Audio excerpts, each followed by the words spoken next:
Hello বন্ধুরা, স্বামী মুজি village ফুডে তোমাদের সবাইকে স্বাগত জানাই। তোমরা সবাই কেমন আছো? আশা করি ভালো আছো। আজকে আমি তোমাদের সামনে একটা নতুন রান্না নিয়ে চলে এসেছি।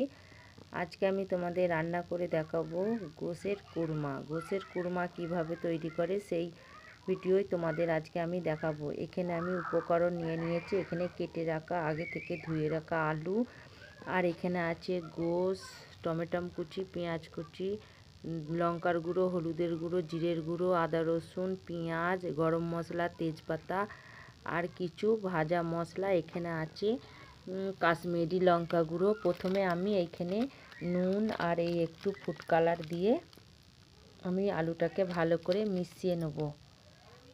আলুটার সাথে দিয়ে আমি এরম হাত দিয়ে খুব ভালো করে আমি আগে মিশিয়ে নেব।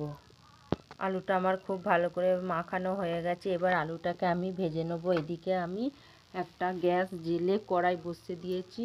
কড়াই আমার গরম হয়ে গেছে। কড়াইয়ে এবার আমি সরষের তেল দেবো। সরষের তেল দিয়ে খুব ভালো করে আলুগুলো মুচমুচে করে আমি ভেজে নেব।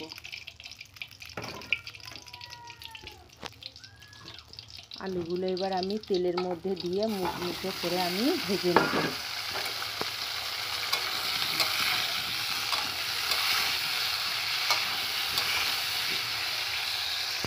দেখো আলুগুলো আমি কীরকম ভেজে নিয়েছি, কতটা লাল লাল করে আমি ভেজে নিয়েছি। এবার আমি আলুগুলো আমার খুব ভালো করে ভাজা হয়ে গেছে। আলুগুলো আমি তেল ঝরিয়ে এবার আমি তুলে নেব। ওই তেলের মধ্যে আর একটু আমি তেল দিয়ে তরকারিটা আমি এবার রান্না করে নেব। প্রথমে আমি দেবো গরম মশলা, তেজপাতা, অল্প পরিমাণে একটু চিনি, আর দেবো কেটে রাখা রিং পেঁয়াজগুলো তেলের সাথে খুব ভালো করে আমি একটু নেড়ে চেড়ে ভেজে নেব। এবার দেবো কেটে রাখা টমেটো কুচি। খুব ভালো করে এটা টমেটোটা মিশিয়ে নেব। আর দেবো পরিমাণ মতো নুন। নুনটা আমি একটু অল্পই দিয়েছি, সব কিছুতে আমার নুন দেওয়া আছে, তাই জন্য আমি অল্প পরিমাণে নুন দিয়েছি। খুব ভালো করে আমি একসাথে মিশিয়ে নেব। সব কিছু আমি ভালো করে তেলের সাথে ভেজে নিয়েছি। এবার আমি দেবো আদা রসুন বাটা। আদা রসুনটাও আমি একটু তেলের সাথে আমি ভালো করে ভেজে নেব। সব কিছু তেলের সাথে দিয়ে আমি ভেজে নিয়েছি। এবার লঙ্কা গুঁড়ো, হলুদ গুঁড়ো, জিরের গুঁড়ো আমি দিয়ে দেবো।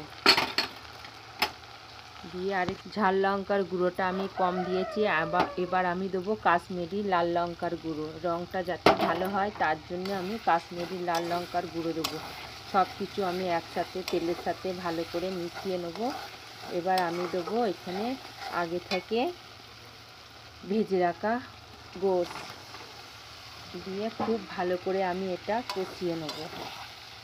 সব কিছু একসাথে মিশিয়ে নিয়ে আমি এটা কষিয়ে নেব।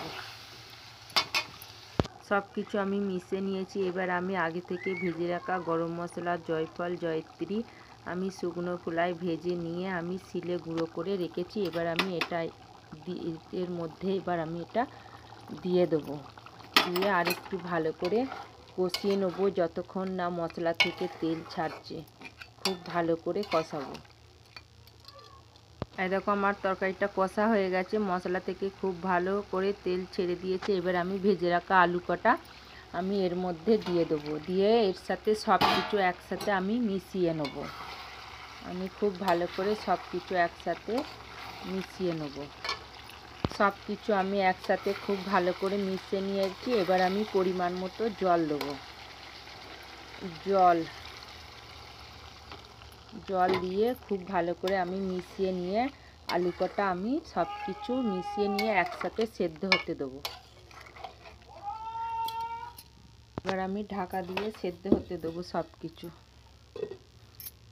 এবার আমি চাপাটা খুলে দেখব তরকারিটা কি হয়েছে। সব কিছু আলু আমার গলে গেছে নাকি আমি এবার দেখব আলুগুলো কেমন। আলুগুলো আমার সব সেদ্ধ হয়ে গেছে আর তরকারিটাও আমার হয়ে গেছে, সব কিছু আমার ঠিকঠাক আছে। এবার আমি এটা নামিয়ে নেব। বন্ধুরা, তরকারিটা আমি নামিয়ে নিয়েছি। আমি আর এটা আর অন্য কিছুতে ঢালবো না, এর মধ্যেই আমি রেখে দেবো। তো বন্ধুরা দেখো তরকারিটার রঙটা কতটা সুন্দর হয়েছে। তো প্রথম থেকে শেষ পর্যন্ত ভিডিওটা দেখবে আর এইভাবে বাড়িতে রান্না করে খেয়ে দেখবে যে গোশের কুরমার তরকারি কেমন। তা ভিডিওটা দেখে কমেন্ট করে জানাবে কেমন হয়েছে।